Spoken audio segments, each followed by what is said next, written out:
আসসালামু আলাইকুম। আসসালামু আলাইকুম। ম্যাম।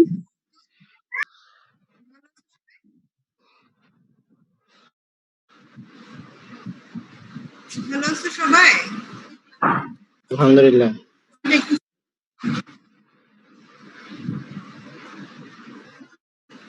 তোমাদের আজকে আর কোনো ক্লাস হচ্ছে নাকি এটাই প্রথম? ম্যাম সার্জারি ছিল, ওটা তো হয়নি। সার্জারি ছিল, হয়নি। আচ্ছা, তোমাদের তাহলে ক্লিনিক্যাল ক্লাসও শুরু হয়েছে, তাই না?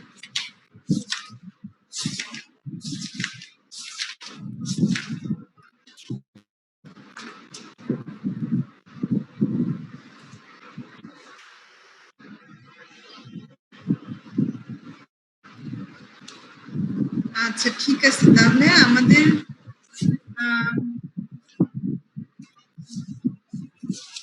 আর কেউ কি জয়েন করবে? এখন 39 দেখাচ্ছে।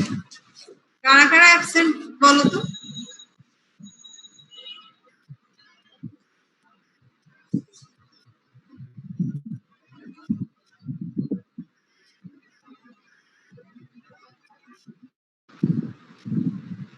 অ্যাবসেন্ট কারা কারা একটু বলো আমাকে।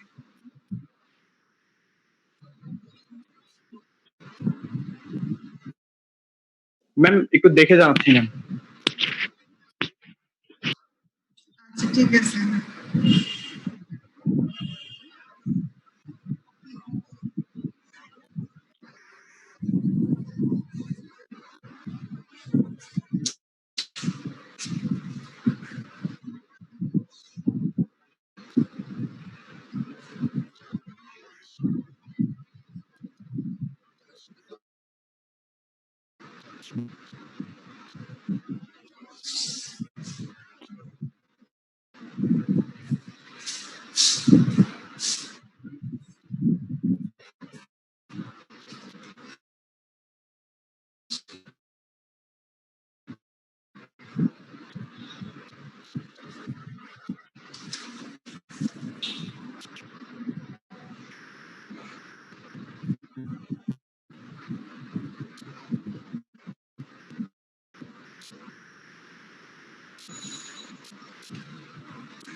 দেখছো কারা কারা প্রেজেন্ট?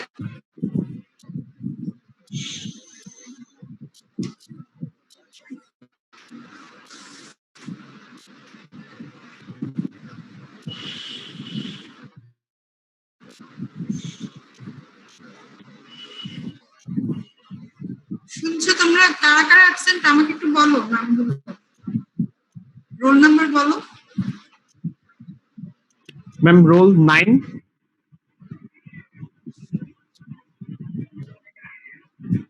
রোল 9, দেন ম্যাম রোল 16, তারপর রোল 16, 16, জি ম্যাম। তারপর ম্যাম রোল 18, 18, হ্যাঁ, তারপর দেন ম্যাম রোল 29,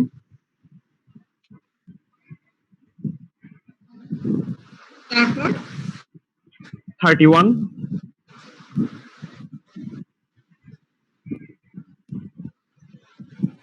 তারপর 33, 31 এর পরে 33, 33, তারপরে 37,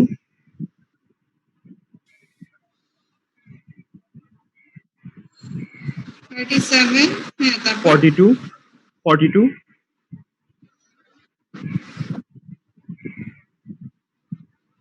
42, তারপর 44,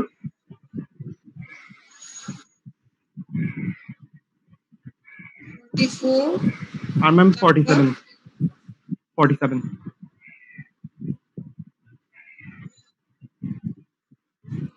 কয়েকজন ক্রনিক অ্যাবসেন্ট কেন? টানা 3টা ক্লাসে অ্যাবসেন্ট। 47, তারপর হচ্ছে ফর 37, 29, 60, এটা টানা আসছেন কেন জানো কেউ? না ম্যাম, ওভাবে তো কস্ট জানায়নি ম্যাম। আচ্ছা আচ্ছা ঠিক আছে, তাহলে তোমাদের লাস্ট দিন তোমরা কতটুকু শুনছিলে? এটা অনেক প্রবলেম ছিল, ব্যারিয়ার ইন কমিউনিকেশন ক্লিয়ার হয়েছিল তোমাদের কাছে? না ম্যাম, ওটা শুরু করছিলেন। হ্যাঁ, ওটা কি ক্লিয়ার হয়েছে তোমাদের? চারটা ব্যারিয়ারের কথা বলছিলাম। জি ম্যাম ম্যাম, মানে সাইকোলজিক্যাল পর্যন্ত পড়া পর্যন্ত। আচ্ছা, চারটা ছিল, মানে তোমরা কি কি শুনছো বলো তো ওদিন? ফিজিওলজিক্যাল, Physical barrier, সাইকোলজিক্যাল, তারপর? এনভায়রনমেন্টাল আর কালচারাল। ফিজিওলজিক্যাল, সাইকোলজিক্যাল, এনভায়রনমেন্টাল আর আচ্ছা, কালচারাল।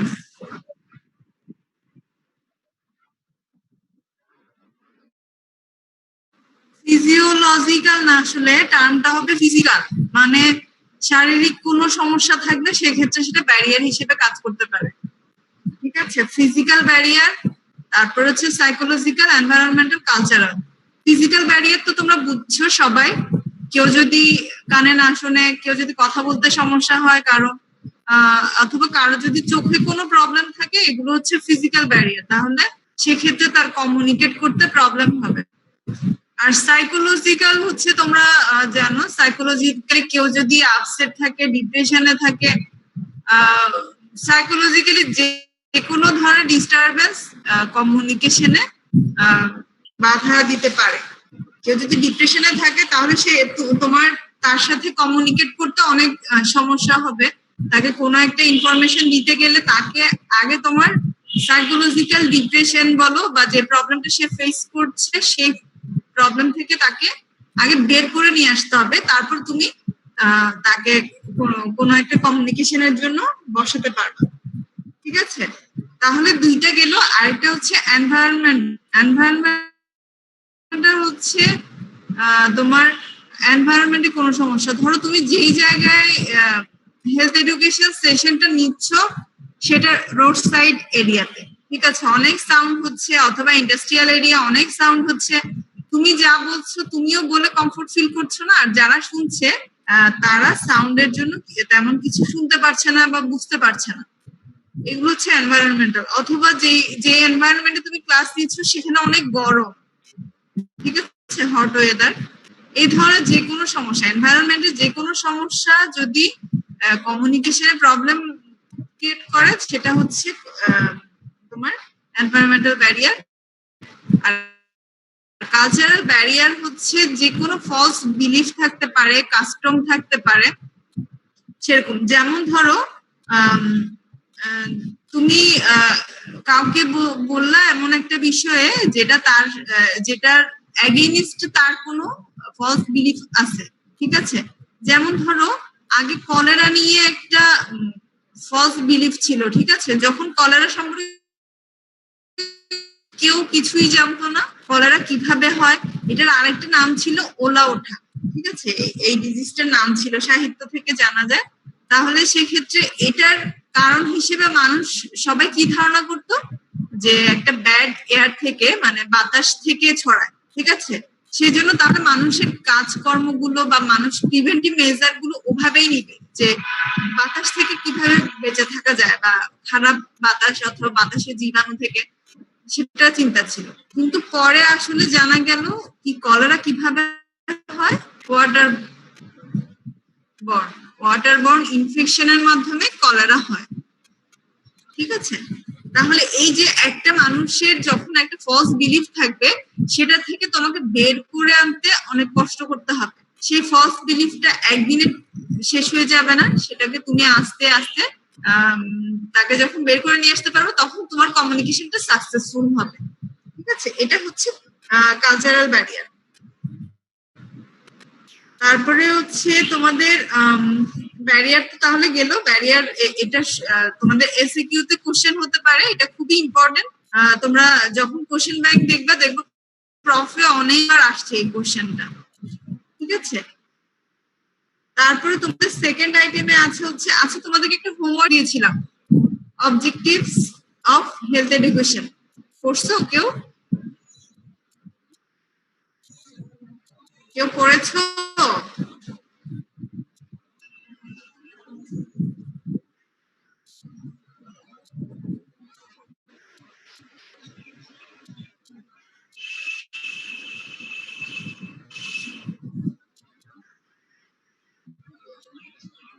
শুনতে পাচ্ছ তোমরা? Yes, ma'am. পড়ে আসছো? কেউ না ম্যাম, কেউ পড়ি নাই। আচ্ছা, খুঁজে পাইছো কিনা বইয়ে? জি ম্যাম। তাহলে সবাই একটু পড়ে নিবা। এটা আসলে খুব বেশি ইম্পর্টেন্ট না, আর এটা ভাইবার জন্য অত বেশি ইম্পর্টেন্ট না, রিটেনে হয়তো আসতে পারে, সেজন্য আমি ওটা আর অত বলছি না। এটা মুখস্থ করার জন্য পড়া, ঠিক আছে? আর তোমাদের সেকেন্ড আইটেমে দেওয়া আছে different media and methods of health education. এখন তুমি হেলথ এডুকেশন দিবা, ঠিক আছে? সেটা সরাসরিও হতে পারে, আবার যেমন আমাদের এখন যে অনলাইন ক্লাস হচ্ছে, এটা হচ্ছে ডিরেক্ট না, ইনডিরেক্ট ওয়েতে আমরা তোমাদের ক্লাস নিচ্ছি, ঠিক আছে? এখানে একটা মিডিয়া কাজ করছে, তাই না? মিডিয়া আছে, মেথড আছে, এই জিনিসগুলো অবশ্যই জরুরি। আমরা কম্পোনেন্ট গুলোতে পড়ছি, একটা কম্পোনেন্ট ছিল চ্যানেল, ঠিক আছে? এই চ্যানেলটাই হচ্ছে ডিফারেন্ট মিডিয়া এন্ড মেথডস গুলা। এখন আমরা প্রথমে আসি মেথডস কি, ঠিক আছে? মেথডস হচ্ছে তিনটা। একটা হচ্ছে ইন্টারপার্সোনাল, ঠিক আছে? ইন্টারপার্সোনাল তোমরা ওয়ার্ড থেকে বুঝতে পারছো।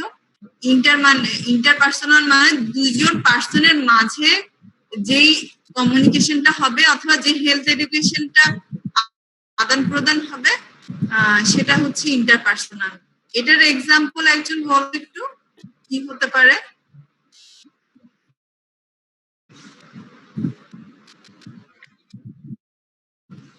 ম্যাম টেলিফোনের মাধ্যমে। ঠিক আছে, টেলিফোনে হতে পারে, সেটা পার্সোনাল কন্ট্যাক্টের মাধ্যমে হতে পারে। ধরো তুমি কারোর সাথে দেখা করতে গেলা, ধরো এটা ডাক্তারদের ক্ষেত্রে হয় না, বেসিক্যালি এটা হয় তোমার ফিল্ড ওয়ার্কার যারা, যেমন ধরো হেলথ অ্যাসিস্ট্যান্ট, তারপরে ফ্যামিলি প্ল্যানিং এর ক্ষেত্রে হচ্ছে ফ্যামিলি ওয়েলফেয়ার অ্যাসিস্ট্যান্ট যারা, ওরা কিন্তু হোম ভিজিট করে, ঠিক আছে? ওরা বাসায় বাসায় যায়। তোমরা এটা আগে বিটিভিতে কিছু বিজ্ঞাপনও দেখানো হতো স্বাস্থ্য অধিদপ্তরের, এখন দেখা কিনা জানি না। ওকে, স্বাস্থ্যকর্মী যারা থাকে অথবা ফ্যামিলি প্ল্যানিং ওয়ার্কার যারা থাকে, ওরা বাসায় বাসায় গিয়ে পার্সোনাল কন্ট্যাক্টের মাধ্যমে বোঝায়, ঠিক আছে? তাহলে এটার এক্সাম্পল হতে পারে personal contact, home visit. Telephone বললে টেলিফোনেও হতে পারে, তারপরে হচ্ছে তোমার চিঠির মাধ্যমে হতে পারে, ঠিক আছে? এটা হলো interpersonal methods of health education, ঠিক আছে? আর সেকেন্ড গ্রুপ ডিসকাশন অথবা গ্রুপ অ্যাপ্রোচ। তুমি কোন একটা গ্রুপকে নিয়ে তোমার সেশনটা কন্ডাক্ট করবা, ঠিক আছে? থার্ড হচ্ছে মাস অ্যাপ্রোচ। একটা টোটাল পপুলেশনকে, ধরো বাংলাদেশকে যদি আমরা ধরি, বাংলাদেশের টোটাল পপুলেশনকে ইনক্লুড করে তুমি যে হেলথ এডুকেশন দিচ্ছ, সেটা হচ্ছে মাস অ্যাপ্রোচ, ঠিক আছে? তাহলে গ্রুপ আর মাসের মধ্যে তুমি বুঝতে পারছো, গ্রুপ হচ্ছে মাস হচ্ছে টোটাল পপুলেশন। ধরো বাংলাদেশের টোটাল পপুলেশনকে যদি তুমি হেলথ এডুকেশনের আওতায় নিয়ে আসতে চাও, সেটা হচ্ছে তোমার থার্ড টাইপ। আর সেকেন্ড, যেটা আমরা গ্রুপ অ্যাপ্রোচের মাধ্যমে দিচ্ছি, সেটা হচ্ছে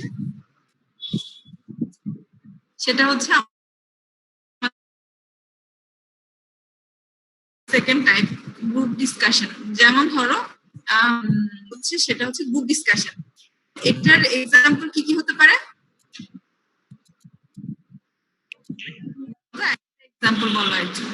ম্যাম কনফারেন্স, ম্যাম সেমিনার, হতে পারে, সেমিনার, সেমিনার, সিম্পোজিয়াম, কনফারেন্স।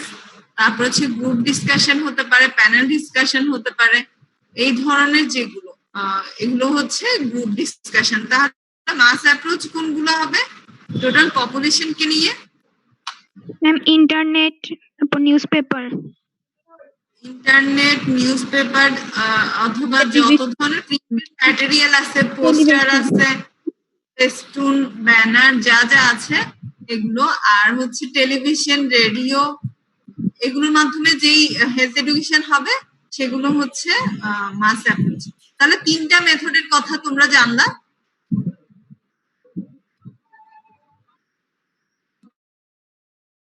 একজন হ্যান্ড রেজ করছে 38, কিছু বলতে চাও?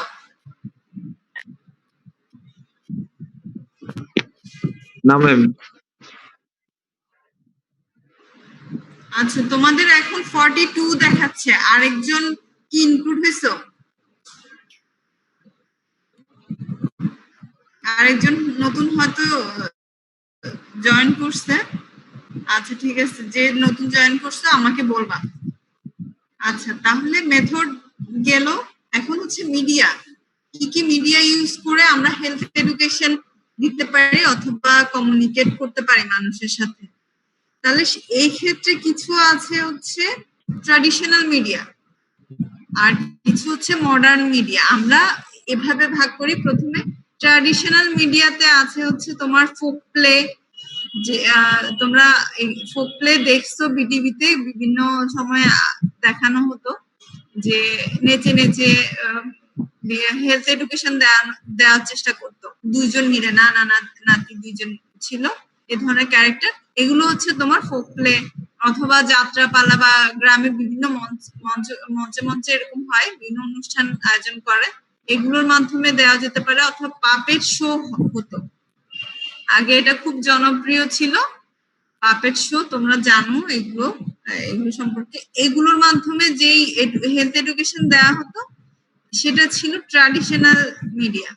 ঠিক আছে, তখনকার যুগে তো এত টেলিভিশন, রেডিও, নিউজ পেপার এগুলো এত অ্যাভেলেবল ছিল না, আর সবার কাছে পৌঁছানোর জন্য এগুলো স্ট্রং কোনো মাধ্যম ছিল না। তখন আসলে গ্রামে গঞ্জে এগুলো এত অ্যাভেলেবল ছিল না, এখন যতটা অ্যাভেলেবল।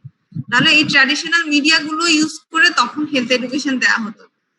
আর মডার্ন মিডিয়া এখন যেগুলো আমরা জানছি সেগুলো হচ্ছে এই ধরনের। তাহলে মডার্ন মিডিয়ার মধ্যে আছে অডিও, অনলি অডিও, ঠিক আছে, আর হচ্ছে সাথে অডিও ভিজুয়াল, আর প্রিন্টেড ম্যাটেরিয়াল তো আছেই কিছু। তাহলে শুধু অডিও কোনগুলো? ম্যাম রেডিওতে যেটা প্রচার করবে ওটা। এটা হচ্ছে অডিও। তারপরে হচ্ছে মাইক্রোফোন, সাউন্ড শোনা যাচ্ছে না ম্যাম। সাউন্ড শোনা যাচ্ছে না? এখন শোনা যাচ্ছে? এখন যাচ্ছে ম্যাম। আচ্ছা, ইয়েস ম্যাম।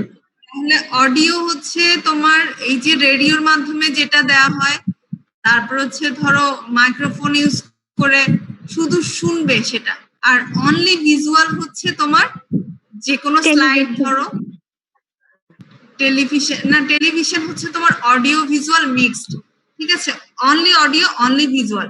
অনলি অডিও হচ্ছে তোমার রেডিও, ঠিক আছে। অনলি ভিজুয়াল যেটা, সেটা হচ্ছে ধরো পোস্টার হতে পারে, অথবা জাস্ট স্লাইড দেখালো, অথবা আগে কিছু সাইলেন্ট ফিল্ম ছিল, নির্বাক চলচ্চিত্রের যুগ যখন ছিল, ঠিক আছে, তখন কিন্তু সাউন্ড ছিল না, এটা তোমরা জানো। আগে, এখন যে ফিল্মগুলো আছে সেগুলোতে সাউন্ড আছে, কিন্তু আগের ফিল্মগুলোতে কোনো সাউন্ড ছিল না, জাস্ট শুধু অভিনয় ছিল। এগুলো হচ্ছে অনলি অডিও।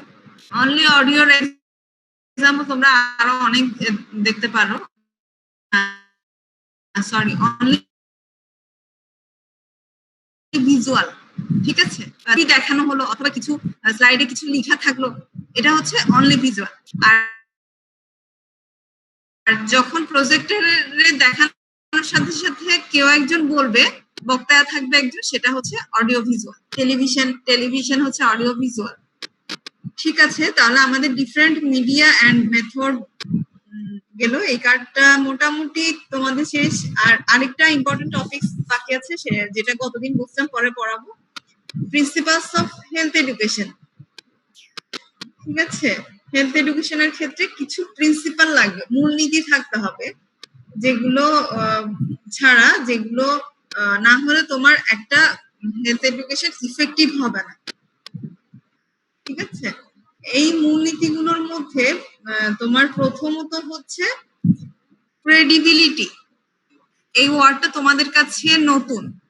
ক্রেডিবিলিটি কেউ শুনছো এর আগে? রেসপন্স করো তো। No ma'am. No ma'am. তোমরা যদি ডিকশনারিতে সার্চ বিশ্বাসযোগ্যতা। হ্যাঁ, বিশ্বাসযোগ্যতা। ঠিক আছে, তাহলে স্পেলিং হচ্ছে CREDIBILITY। ঠিক আছে, ক্রেডিবিলিটি এটা হচ্ছে বিশ্বাসযোগ্যতা। এটা খুব ইম্পর্টেন্ট, কারণ এটা প্রথম প্রিন্সিপাল অফ হেলথ এডুকেশনের মধ্যে এটা হচ্ছে 1 নাম্বার। তুমি এই প্রিন্সিপাল গুলো ফিল আপ না করে তুমি যদি হেলথ এডুকেশন দাও সেটা ইফেক্টিভ হবে না। সেজন্য এই প্রিন্সিপাল গুলো অবশ্যই খেয়াল রাখতে হবে। তাহলে ক্রেডিবিলিটি মানে হচ্ছে বিশ্বাসযোগ্যতা। তুমি একটা হেলথ এডুকেশন যখন রেডি করবা, প্ল্যান করবা, তোমাদের 4 নাম্বার আইটেমে তোমাদেরকে কিছু হোমওয়ার্ক দেওয়া আছে। সেগুলো হচ্ছে planning and conduction of health education session on following topics. কারো কাছে যদি আইটেমের পিডিএফটা থাকে একটু বের করো। আছে কারো কাছে? এখন চোখের সামনে আছে? আচ্ছা, না থাকলেও আমি বলে যাচ্ছি, planning and conduction of health education session on following topics. এগুলো তোমাদের জন্য হোমওয়ার্ক অথবা অ্যাসাইনমেন্ট হতে পারে, এগুলো তোমরা করবা নিজে নিজে। ঠিক আছে, কিছু টপিকস দেওয়া আছে যেগুলোর উপর তোমরা হেলথ এডুকেশন সেশন নিয়ে প্ল্যানিং করবা, কিভাবে করা যায়, সেই ক্ষেত্রে কি কি টপিকস তুমি ইনক্লুড করবা, কি মিডিয়া ইউজ করবা, কোন মেথডে তুমি কতজন মানুষকে ইনক্লুড করতে চাচ্ছ, সেখানে বক্তা কে থাকবে, কি কথা হবে, এগুলোই হচ্ছে প্ল্যানিং এন্ড কন্ডাকশন। ঠিক আছে, আমি টপিকস গুলো বলছি। 1 নাম্বার হচ্ছে injurious effect of smoking on health and disease. কেউ যদি না বোঝো, শুনতে সমস্যা হয়, আমাকে বলবা, ঠিক আছে? না হলে আমি বুঝতে পারবো না। 1 নাম্বার টপিকস হচ্ছে injurious effect of smoking on health and disease. আমাদের হেলথের উপর স্মোকিং এর ব্যাড ইফেক্ট কি কি, ইনজুরিয়াস ইফেক্ট কি কি, সেটা নিয়ে তুমি তোমার একটা গ্রুপ অথবা একটা টোটাল পপুলেশনকে তুমি হেলথ এডুকেশন দিবা কিভাবে, সেক্ষেত্রে তোমার প্ল্যানিং কিরকম। ঠিক আছে, এগুলো তুমি সাজাবা, কি কি কন্টেন্ট ইনক্লুড করবা সেগুলো সাজাবা। এই অ্যাসাইনমেন্ট গুলো তোমরা করবা। তারপর হচ্ছে second topics proper nutrition in pregnancy.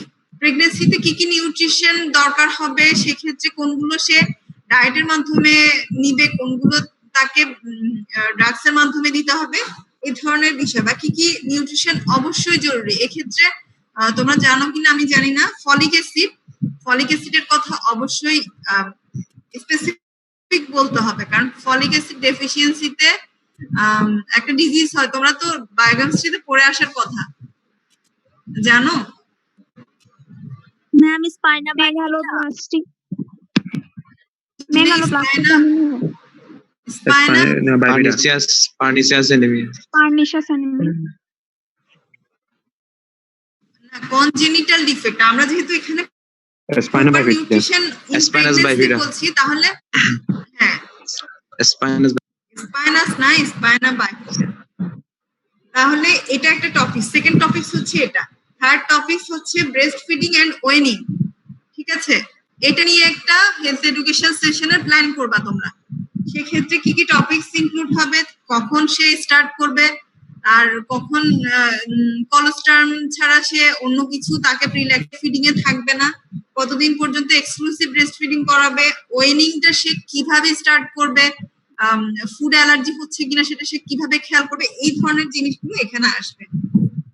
তারপর 4 হচ্ছে এনভায়রনমেন্ট এন্ড হেলথ। হেলথের সাথে এনভায়রনমেন্ট কিভাবে রিলেটেড, আর আমাদের এনভায়রনমেন্টটাকে সুস্থ রাখার জন্য, হেলদি রাখার জন্য আমাদের কি কি করতে হবে, এবং এক্ষেত্রে আমাদের কোন কোন হ্যাবিট গুলো অ্যাভয়েড করতে হবে, এগুলো নিয়ে তুমি একটা এনভায়রনমেন্ট এন্ড হেলথ নিয়ে সেশন সাজাতে পারো। ধরো ওয়াটার পলিউশন হচ্ছে, সেক্ষেত্রে কি কি ডিজিজ হতে পারে, তাহলে ওয়াটারটা আমরা কিভাবে পিউরিফাই করতে পারি, পিউরিফাইড ওয়াটার কিভাবে আমরা ইনটেক করতে পারি, এগুলো।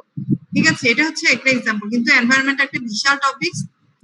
ওয়াটার, এয়ার, নয়েজ পলিউশন, সব ধরনের পলিউশন কিন্তু আসবে। ঠিক আছে, তারপরে ফিফথ হচ্ছে referral knowledge during common emergency. ঠিক আছে, কমন কোন ইমার্জেন্সি, ধরো তুমি যখন ডাক্তার হয়ে যাবা তখন তুমি একা একা ডিউটি করতে হতে পারে, কোন একটা ওয়ার্ডে তুমি একাই আছো, সেক্ষেত্রে হঠাৎ ইমার্জেন্সি পেশেন্ট আসলো, অথবা তুমি ইমার্জেন্সিতে আসছো, ইমার্জেন্সিতে তো সবসময় ইমার্জেন্সি পেশেন্ট আছে, তো ইমার্জেন্সিতে কমন ইমার্জেন্সি, তুমি রেয়ার ইমার্জেন্সি গুলো যেগুলো সেগুলো না জানতে পারো, ওটা কোনো সমস্যা নাই। কিন্তু কমন ইমার্জেন্সিতে তুমি কি তোমার কি নলেজ লাগবে বা তুমি কখন রেফার করবা, বুঝছো? রেফারেল সিস্টেম তো তোমরা অলরেডি পড়ে ফেলছো। যারা প্রাইমারি ইনস্টিটিউশনে আছে তারা সেকেন্ডারি ইনস্টিটিউশন গুলোতে সেকেন্ডারি লেভেলে রেফার করবে, সেকেন্ডারিতে যারা থাকবে তারা টার্সিয়ারিতে রেফার করবে, এরপরেও সুপার স্পেশালিস্ট কিছু আছে ওগুলোতে রেফার করবে। ঠিক আছে, জি ম্যাম। তাহলে এই রেফারেন্স, হ্যালো, হ্যাঁ বলো, কিছু বলছো?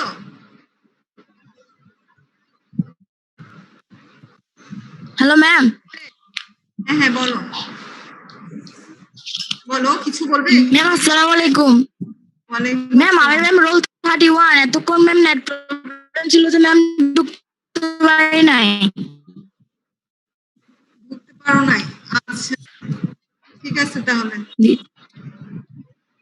জি ম্যাম।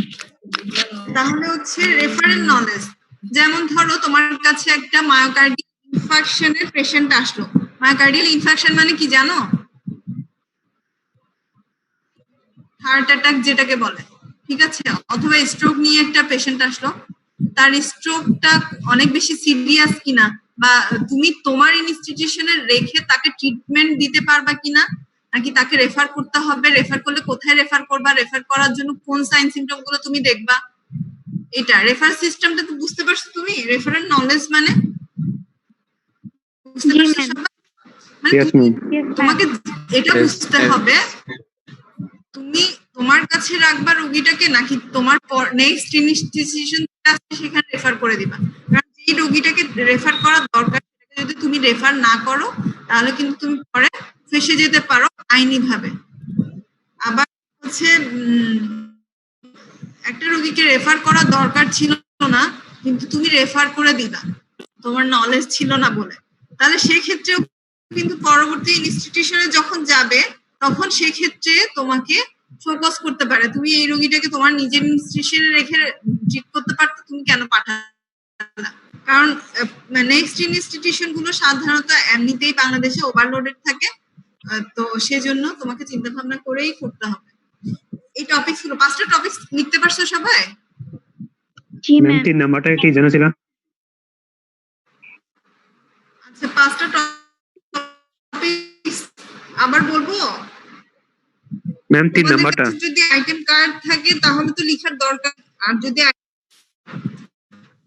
না থাকে তাহলে লিখতে হবে। তাহলে কারো কাছে যদি আইটেম কার্ডের পিডিএফ থাকে সবার সাথে শেয়ার করে দিও, আমি আর বলছি না। আর তাহলে এই যে তুমি এই টপিকস নিয়ে একটা হেলথ এডুকেশন সেশন করবা, সেক্ষেত্রে তোমাকে প্রিন্সিপাল গুলো খেয়াল রাখতে হবে। এই টপিকস গুলো আমি 4 নাম্বার কার্ডটা আমি এই জন্যই বললাম 4 নাম্বার আইটেমটা, যে তুমি প্রিন্সিপাল গুলো কখন কাজে লাগাবে, এই প্রিন্সিপাল গুলো খেয়াল রেখে রেখে তোমাকে একটা হেলথ এডুকেশন সেশন প্ল্যান করতে হবে। তো প্ল্যান মানে হচ্ছে সবকিছু, শুধু কন্টেন্ট না, কন্টেন্ট মানে প্ল্যানিং না, সবকিছু কোথায় দিবা, তোমার প্লেস কোথায় হবে, কাদেরকে দিবা, তাদেরকে কিভাবে তুমি নিউজটা জানাবা, সবকিছু এভরিথিং আসবে। তাহলে নাম্বার 1 প্রিন্সিপাল হচ্ছে ক্রেডিবিলিটি, বিশ্বাসযোগ্যতা। তুমি ধরো যাদেরকে দিচ্ছ তারা সবসময় যে ওয়েল এডুকেটেড পার্সন হবে তা না, ঠিক আছে? শিক্ষিত মানুষদেরকে অনেক কিছু বিশ্বাস করানো সহজ হয়, কিন্তু যাদের একটু শিক্ষাগত যোগ্যতা কম তাদেরকে কোনো জিনিস বিশ্বাসযোগ্য করাতে অনেক বেশি কষ্ট হয়। সেক্ষেত্রে তোমাকে তাদের বিশ্বাসযোগ্য করে ইনফরমেশন গুলোকে রেডি করতে হবে। বিশ্বাসযোগ্যতা মানে বুঝা গেছে? জি ম্যাম। এটা হচ্ছে ক্রেডিবিলিটি।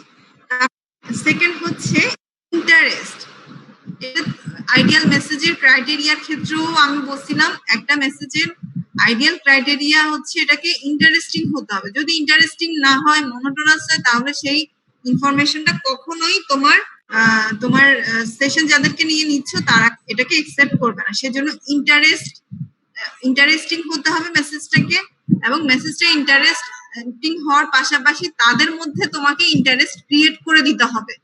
বুঝে গেছে? এখন কিভাবে ক্রিয়েট করতে হবে সেটা টপিকস অনুযায়ী এক একটার ক্ষেত্রে এক একটা হতে হবে। এটাই হচ্ছে একজন আইডিয়াল লিডারের বৈশিষ্ট্য হবে এটাই, সে কিভাবে ইন্টারেস্ট গ্রো করাবে সেটা সে নিজে নিজে চিন্তা করে বের করবে। ঠিক আছে? তারপরে থার্ড প্রিন্সিপাল হচ্ছে পার্টিসিপেশন। তুমি ধরো 50 জনকে ইনক্লুড করবা, 50 জনই যদি তুমি 7 দিনের একটা সেশন নাও, 7 দিন ধরে 50 জনকেই উপস্থিত করানো, যদি তুমি ইন্টারেস্ট গ্রো করাতে পারো তাহলে 50 জনই প্রতিদিন পার্টিসিপেট করবে। আর এই ক্ষেত্রে প্রতিদিন যদি ইন্টারেস্ট গ্রো করানোর পরও পার্টিসিপেট করছে না, তাহলে সেক্ষেত্রে তার কোনো প্রবলেম আছে না, তার প্রবলেম গুলো কিভাবে সলভ করা যায়, কেন সে আসছে না, সেই প্রবলেম গুলো সলভ করে দেওয়া কিন্তু হেলথ এডুকেটর হিসেবে একজন ব্যক্তির দায়িত্ব। এটা হচ্ছে তোমার সাকসেসফুলনেস শো করবে। ঠিক আছে? বোঝা গেছে? আমাদের এখানে যেমন ধরো একটা মেন্টরশিপ প্রোগ্রাম আছে, তোমাদের কয়েকজন স্টুডেন্ট মিলে একজন টিচারকে মেন্টর হিসেবে দেওয়া। ঠিক আছে? এটা কেন? এটা হচ্ছে এই যে সবাইকে পার্টিসিপেট করানো, কারো যদি কোনো পার্সোনাল প্রবলেম থাকে সেটা সে তার মেন্টরকে জানাবে, তার প্রবলেম গুলো যদি পক্ষে সলভ করা সম্ভব হয় তার রিলেশনশিপটাও অনেক স্ট্রং হবে। আবার তোমাদের ক্লাসের ইনফরমেশন গুলো বা তোমাদের পড়াশোনা তোমাদের কাছে এনজয়েবল হবে। ঠিক আছে? এই বিষয়টা হচ্ছে থার্ড প্রিন্সিপাল। তারপরে ফোর্থ প্রিন্সিপাল হচ্ছে মোটিভেশন মানে হচ্ছে সব মানুষের ভিতরেই জ্ঞান অর্জন করার একটা সহজাত প্রবণতা থাকে। যেমন ধরো তোমাদের মধ্যে তোমরা যখন মেডিকেলে প্রথম ভর্তি হয়েছো তখন কি অনেক ইন্টারেস্ট ছিল না? জানার একটা আগ্রহ ছিল, ডাক্তার হবে, কিভাবে ডাক্তারি করবে, বা তোমার ফ্যামিলির কেউ যখন অসুস্থ হয় তখন তোমার মধ্যে একটা জানার ইন্টারেস্ট অনেক বেশি কাজ করবে। যে ধরো কারো ডায়াবেটিস হলো, তুমি দেখা যায় ফ্যামিলি মেম্বার কেউ অসুস্থ হলে, কোনো রোগ নিয়ে যদি অসুস্থতা হয় তাহলে সেটা নিয়ে ওই ফ্যামিলি মেম্বারে যদি কেউ মেডিকেল পার্সন থাকে তাহলে সে খুব ভালো জানবে। এটা হচ্ছে সাধারণ ব্যাপার। এই বিষয়টাই হচ্ছে মানে নলেজ নিতে চাওয়ার সাধারণ ইচ্ছা। এই সাধারণ ইচ্ছাটা সবার মাঝেই থাকে। এই ইচ্ছেটাকে গ্রো করে দেওয়াটাই হচ্ছে তোমার মোটিভেশন। ঠিক আছে? এটাই হচ্ছে হেলথ এডুকেটরের কাজ। সবার মধ্যেই জানার আগ্রহ আছে, এই আগ্রহটাকে তোমাকে উচকে দিতে হবে, তার মধ্যে তাকে জানার আগ্রহটাকে তার মধ্যে জাগিয়ে দিতে হবে। এটা হচ্ছে মোটিভেশন। বুঝে গেছে? তারপর হচ্ছে কম্প্রিহেনশন মানে তোমরা জানো উপলব্ধি করতে পারা। তো তোমার ধরো তুমি যখন একটা শিক্ষিত জনগোষ্ঠী নিয়ে তোমার হেলথ এডুকেশন সেশন সাজাবা, তখন তাদের উপযোগী করে তুমি একটু অ্যাডভান্স নলেজ দিতে পারো। কিন্তু যখন তুমি কোন একটা নিরক্ষর জনগোষ্ঠী অথবা স্বল্প শিক্ষিত যারা, তাদেরকে যখন তুমি একটা এডুকেশন সেশন নিবা তখন তাদেরকে তুমি অত অ্যাডভান্স নলেজ দিলে ওরা বুঝতে পারবে না। ওদের উপযোগী করে, ওদের বোঝার মতো করে একটা ইনফরমেশন বা কিছু কন্টেন্ট তোমাকে সাজাতে হবে। ঠিক আছে? এরপর হচ্ছে রিইনফোর্সমেন্ট মানে ধরো যেমন আমরা যখন পড়াই তখন তোমাদেরকে কিছু যেগুলো ইম্পর্টেন্ট, যেগুলো না জানলে কোনোভাবেই চলবে না, যেগুলো না জানলে ফেল করার সম্ভাবনা আছে, সেগুলো তোমাদেরকে কয়েকবার করে বলি। ঠিক আছে? এটাই হচ্ছে রিইনফোর্সমেন্ট। আমি এই টপিকসটার উপরে অথবা এই ওয়ার্ডটা তোমার মাথায় ঢোকানোর জন্য আমি এটাকে বারবার বলছি যাতে তোমার মাথায় এটা সেট হয়ে যায়। বুঝে গেছে? এটা হচ্ছে রিইনফোর্সমেন্ট।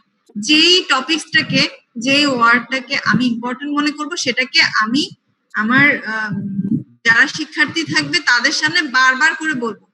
বুঝে গেছে? তারপরে হচ্ছে রিলেটেড ইনফরমেশন, ঠিক আছে?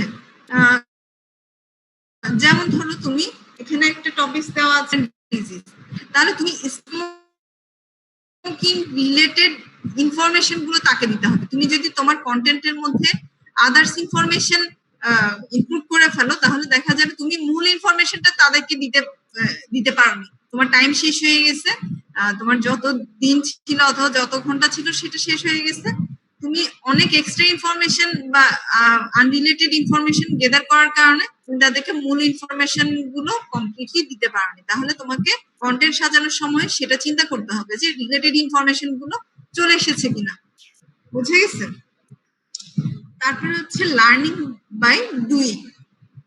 এটা হচ্ছে তুমি কাউকে শিখানা, যেমন ধরো এখন মাস্ক পরার একটা নিয়ম আছে, অনেকেই দেখবা মাস্ক পরছে ঠিক আছে কিন্তু তার নোজ ওপেন অথবা মাউথ ওপেন, মানে সে মাস্কটা নিচের দিকে করে রাখছে। তাহলে এটা লার্নিং বাই ডুইং এর মাধ্যমে শিখাতে হবে।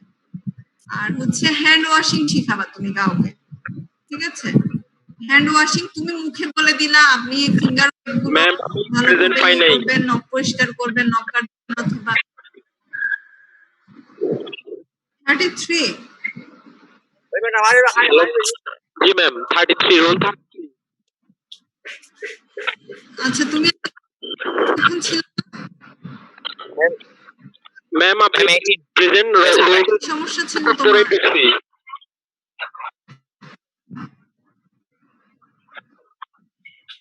मैम रोल 18 प्रेजेंट पाया नहीं।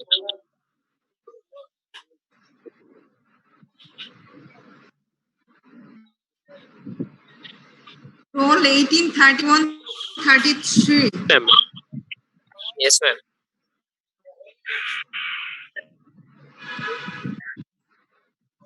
আচ্ছা ঠিক আছে, আমি দিয়ে দিব। আচ্ছা তারপর হচ্ছে লার্নিং বাই ডুইং, যেটা বলছিলাম তুমি হ্যান্ড ওয়াশিং শিখাবা, সেটা তাকে করে দেখাতে হবে, ঠিক আছে? সরকারি অনেক ট্রেনিং সেশন আছে যার পিছনে অনেক টাকা ওরা ইনভেস্ট করছে WHO থেকে। এগুলো হচ্ছে শুধুমাত্র তুমি কিভাবে হাত ধোয়া শিখবা, এটা ডাক্তারদেরকে নিয়েই হয়, ঠিক আছে? কারণ ডাক্তাররা বাকিদেরকে শিখাবে। বুঝে গেছে? এই সেশন গুলো অনেক টাকা খরচ করে কেন করছে? Learning by doing. সেখানে তোমাকে হ্যান্ড ওয়াশিংটা একেবারে করে দেখানো হবে।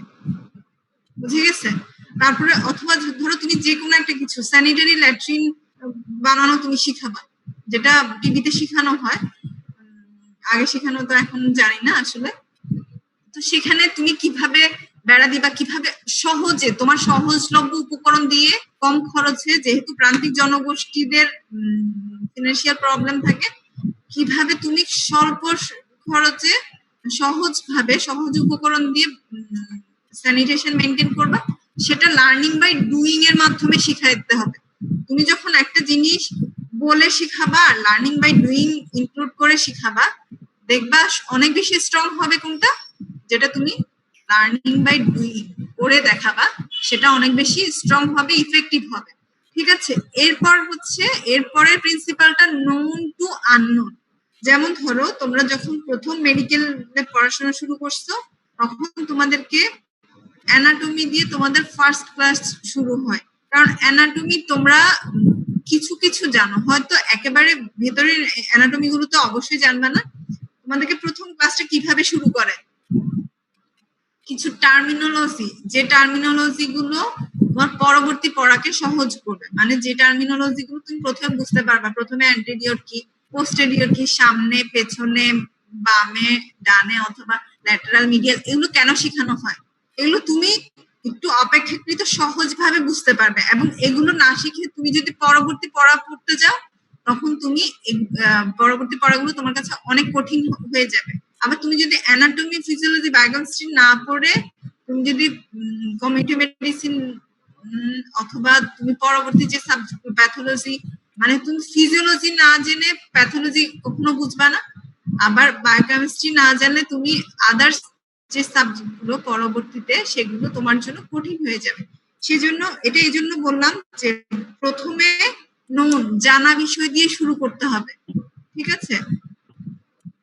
তার কাছে তুমি যেই তোমার যারা শিক্ষার্থী থাকবে তাদেরকে তাদের জানা অথবা তাদের কাছে সহজ এমন কোনো টপিক দিয়ে শুরু করবা, দেন আস্তে আস্তে তুমি একটা কঠিন বিষয়ের দিকে যেতে পারো, অথবা যে জিনিসটা তাদের কাছে সম্পূর্ণ আননোন এমন একটা বিষয়ের দিকে পরে যেতে পারবে।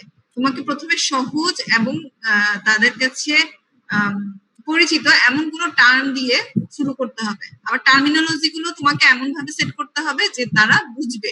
বুঝে গেছে? আচ্ছা, তারপরে হচ্ছে আমাদের এরপরে ফিডব্যাক একটা ইম্পর্টেন্ট তোমার কি বলবো প্রিন্সিপাল। তাহলে ফিডব্যাক তোমাকে নিতেই হবে।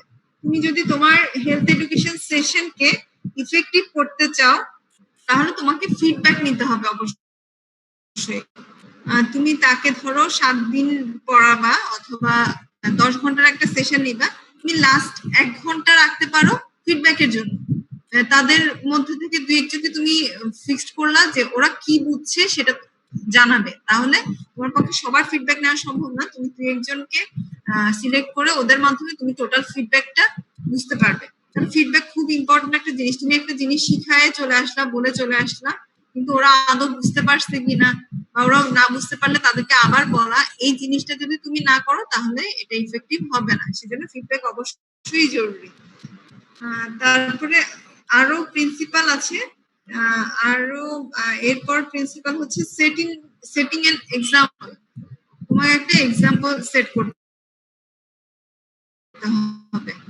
যেমন ধরো এখন কোভিড পরীক্ষা লকডাউন মেনটেন করে প্রপার হ্যান্ড ওয়াশিং অথবা সোশ্যাল ডিস্টেন্সিং মেনটেন করে যারা এখনো পর্যন্ত বলতে গেলে তাদের আক্রান্তের সংখ্যা 0, ঠিক আছে? কি কারণে এটা হলো? ওই কারণগুলো যাতে আমরাও করি, আমরা যদি করি তাহলে আমাদের এইরকম বেনিফিট আসবে, এই জিনিসগুলো বোঝানোর জন্য। তাহলে তুমি তাকে ওই একটা দেশের এক্সাম্পল দিতে পারো, অথবা তুমি স্যানিটেশন মেনটেন করে কোনো একটা গ্রামে ওরা খুব সুন্দর এক্সাম্পল ক্রিয়েট করছে যে ওখানে কোনো ওয়াটার বর্ন ডিজিজ হয় না, ওখানে বাচ্চারা হেলদি অথবা সবাই খুব হেলদি লাইফস্টাইল লিড করে। ওই গ্রামের এক্সাম্পল তুমি যখন আরেকটা গ্রামে হেলথ এডুকেশন দিতে যাবে তাদের সামনে এক্সাম্পলটা সেট করতে পারো। বুঝে গেছে? এটা হচ্ছে সেটিং এন এক্সাম্পল। তারপরে হচ্ছে গুড হিউম্যান রিলেশনশিপ। যারা দেখবা ফ্যামিলি ওয়ার্কার থাকে, ফ্যামিলি প্ল্যানিং ওয়ার্কার যারা থাকে অথবা হেলথ অ্যাসিস্ট্যান্ট যারা থাকে, তোমরা যখন আরএফএসটি তে যাবা তখন দেখবা এই ফিল্ড ওয়ার্কার যারা ওদের সাথে ওদের যে অ্যাসাইন একটা এরিয়া থাকে ওই এরিয়ার সব মানুষের সাথে খুব ভালো রিলেশন রাখতে হয়। যদি তার সাথে ওই এরিয়ার মানুষের ভালো রিলেশন না থাকে তাহলে সে যখন কোনো হেলথ এডুকেশন সেশন অর্গানাইজ করতে যাবে সেটা ওরা কখনো একসেপ্ট করবে না, সে এখানে কেউ যাবেই না। এই জন্য খুব মোস্ট ইম্পর্টেন্ট হচ্ছে গুড হিউম্যান রিলেশনশিপ। ফিল্ড ওয়ার্কারদের এটা অবশ্যই মেনটেন করতে হবে। এটা একজন ডাক্তারের ক্ষেত্রে সত্যি। তোমরা যখন নিজেরা প্র্যাকটিস করতে যাবা, নিজেরা যখন ডাক্তার হবা তখন দেখবা এই গুড হিউম্যান রিলেশনশিপ কতটা জরুরি। তোমার একটা সুন্দর ব্যবহার একজন রোগীকে তোমার কত কাছে নিয়ে আসবে। এখন বাংলাদেশে অনেক সমস্যা হচ্ছে যে তোমরা জানো ডাক্তারদের সাথে রোগীদের সম্পর্কটা খুবই খারাপ। বিহেভিয়ারটা কতটুকু ভালো করা যায় চেষ্টা করা, অথবা কাউন্সেলিং, পেশেন্টদেরকে প্রপার কাউন্সেলিং করা। কাউন্সেলিং করলে দেখবা যে অনেকের অনেক অভিযোগ অভিমান এগুলো কমে যায়। তাহলে গুড হিউম্যান রিলেশনশিপটা অনেক বেশি জরুরি। তারপরে হচ্ছে লাস্ট যেটা সেটা হচ্ছে লিডার। তুমি যখন হেলথ এডুকেশন সেশন দিবা, তুমি একটা আননোন পারসন একটা গ্রামে, তুমি সেখানে হুট করে গিয়ে একটা হেলথ এডুকেশন সেশন শুরু করবে, তাহলে সেটা ওরা অত ইন্টারেস্ট নিয়ে নাও শুনতে পারে। যখন তুমি হেলথ এডুকেশন সেশনটা মসজিদের একজন ইমাম সাহেবকে দিয়ে শুরু করবা, অথবা ওই গ্রামে একটা স্কুল আছে, স্কুলের হেডমাস্টার অর্থাৎ যে কোনো মাস্টার যাকে সবাই খুব পছন্দ করে, যে ওখানে লিডার হিসেবে মোটামুটি পরিচিত, সেই ধরনের মানুষকে দিয়ে শুরু করতে পারো। এটা হচ্ছে খুব ইফেক্টিভ একটা ওয়ে। সেই জন্য তুমি দেখবা মসজিদের সব ইমামদেরকে নিয়ে কেন্দ্রীয়ভাবে অনেক হেলথ এডুকেশন সেশন হয়, টিচারদেরকে নিয়ে হয়, যাতে টিচাররা ওই এরিয়াতে, যে এরিয়াতে তারা থাকে ওই এরিয়াতে এই হেলথ এডুকেশন সেশন গুলো তারাই নিতে পারে। তাহলে এই বিষয়টা হচ্ছে ইফেক্টিভ বেশি। বুঝে গেছে? তাহলে আমাদের এই কার্ডটা মোটামুটি শেষ। তোমাদের কাছে কি কোশ্চেন ব্যাংক আছে? যদিও থাকার কথা না, কারণ তোমরা এখন ফার্স্ট প্রফি দাও। ম্যাম আচ্ছা ঠিক আছে। বই কিনছো কেউ? বইও তো সম্ভবত নাই। জি ম্যাম Yes, কিনছি। কিনছো না? কিনছি ম্যাম। আচ্ছা ঠিক আছে, তাহলে সেখানে তোমরা বইতে দেখবা অনেকগুলো কোশ্চেন অনেকবার আসছে। এই কোশ্চেন গুলো একটু বেশি করে গুরুত্ব দিয়ে পড়বা। যেমন ধরো আমি তোমাদেরকে পড়ানোর সময় তো বলে দিলাম, এই যে প্রিন্সিপাল অফ হেলথ এডুকেশন বললাম, এটা খুব ইম্পর্টেন্ট রিটেনের জন্য। আর ভাইবাতে তোমার এই প্রিন্সিপাল থেকে সবগুলো জিজ্ঞেস করবে না, দুই একটা জিজ্ঞেস করতে পারে। যেমন ধরো বলবে তোমাকে নোন টু আননোন, ঠিক আছে, এটা খুব স্যারদের খুব প্রিয়। তারপর লার্নিং বাই ডুইং, এই জিনিসটা স্যারদের খুব প্রিয়। এই দুইটা টপিক বিশেষ করে খুব প্রিয় স্যারদের। আর অন্যগুলো জিজ্ঞেস করতে পারে, যেমন ধরো ফিডব্যাকটা জিজ্ঞেস করবে, তারপর লিডারদের মাধ্যমে যে হেলথ এডুকেশন সেশন দেওয়া এগুলো জিজ্ঞেস করতে পারে। তাহলে প্রিন্সিপাল অফ হেলথ এডুকেশন এটা তোমরা খুব ভালোভাবে পড়বা। তারপরে different media methods of health education, এটাও খুব ইম্পর্টেন্ট একটা টপিক। তারপরে হলো ব্যারিয়ার্স ইন কমিউনিকেশন, এটা। আর হচ্ছে ওই যে সক্রেটিক এন্ড ডাইরেক্টিক মেথডের ডিফারেন্স। বুঝে গেছে? এই চ্যাপ্টার থেকে এগুলো মোটামুটি খুব কমনলি আসে এবং স্যাররাও এগুলো থেকে জিজ্ঞেস করে। বিশেষ করে ডাইরেক্টিক সক্রেটিক মেথডের ডিফারেন্স, এটা স্যারদের খুবই প্রিয়। বুঝে গেছে? তাহলে এই কার্ডটা ছোট, মোটামুটি এগুলোই টপিক ছিল। আর ইম্পর্টেন্ট কোনগুলো সেগুলো আমি তোমাদেরকে বলে দিলাম। তোমাদের পড়াটা তাহলে অনেক সহজ হয়ে গেল। তোমাদের জন্য যদিও একটা প্রফ ক্লিয়ার না করে আরেকটা প্রফ পড়াশোনা করা তোমাদের জন্য ডিফিকাল্ট, কিন্তু আমি রিকোয়েস্ট করব তোমরা একবার হলেও পড়ে রাখবে, ঠিক আছে? এটা কার্ড ফাইনাল হবে, তখন তো পড়তে হবেই, ঠিক আছে? কিন্তু তখনের জন্য পড়া ফেলে রাখবে না। বুঝে গেছে? তখন পড়বো এটা চিন্তা করে কেউ পড়াটা ফেলে রাখবে না, দয়া করে। এখন একবার হলেও অন্তত পড়ে রাখবে। বুঝে গেছে? আমি যখন পড়াচ্ছি তখন সাথে সাথে যদি না পড়ো, তাহলে এই বিষয়গুলো টার্মগুলো পরে তোমরা বুঝতে পারবে না, তখন কঠিন লাগবে। আর তোমাদের জন্য হোমওয়ার্ক যেটা ছিল অবজেক্টিভস অফ হেলথ এডুকেশন, এটা সবাই একটু পড়ে ফেলবা। আর 4 নাম্বার যেটা আইটেম, সেই অ্যাসাইনমেন্টটা রেডি করবা। তোমাদের 50 জন স্টুডেন্ট, তো 50 জনের মধ্যে তাহলে 5টা যেহেতু টপিকস দেওয়া, তোমরা 10 জন করে একটা টপিক রেডি করবা। বুঝতে পারছো? ধরো রোল 1 থেকে 10 পর্যন্ত যারা, তারা প্রথম টপিকটা injurious effect of smoking on health and disease, এটা রেডি করবা। সেকেন্ড 10 জন যারা, তারা পরের টপিকটা proper nutrition in pregnancy ready করবা। বুঝে গেছে? তো এইভাবে এগুলো রেডি করে তোমরা অ্যাসাইনমেন্টটা ঠিক করে ফেলবা। আর কারো যদি নিজেরা পড়ে কারো যদি কোনো কোশ্চেন থাকে, সেক্ষেত্রে আমাকে জিজ্ঞেস করবা। আজকে যেগুলো পড়ালাম বুঝতে পারছো সবাই? কারো কোনো কোয়েরি আছে?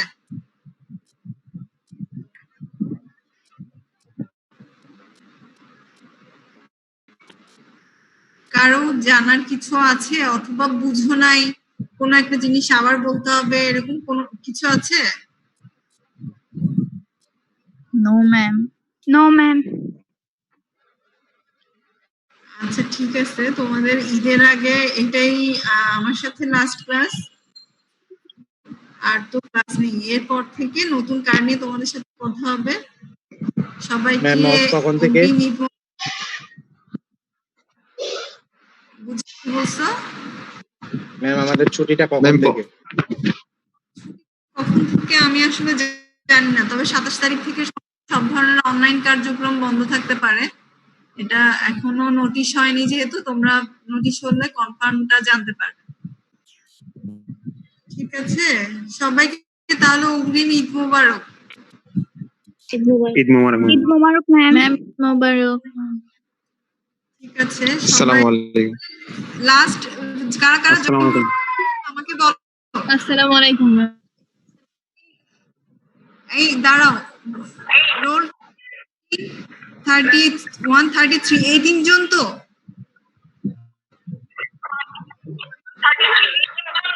जी ma'am roll 33 ma'am roll 18 ma'am roll 31। 31 33 roll 18 18 জন নতুন, তাই না? यस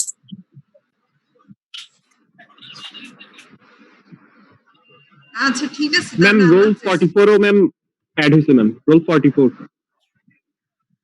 কখন অ্যাড হয়েছে? ও কখন অ্যাড হয়েছে? ম্যাম ওর কানেকশন এতক্ষণ ছিল না ম্যাম, ও হয়তো লাস্টের দিকে হয়েছে হয়তো ম্যাম। আচ্ছা ঠিক আছে, তাহলে আল্লাহ হাফেজ। আসসালামু আলাইকুম ম্যাম। আসসালামু আলাইকুম। আসসালামু আলাইকুম। ম্যাম আসসালামু আলাইকুম।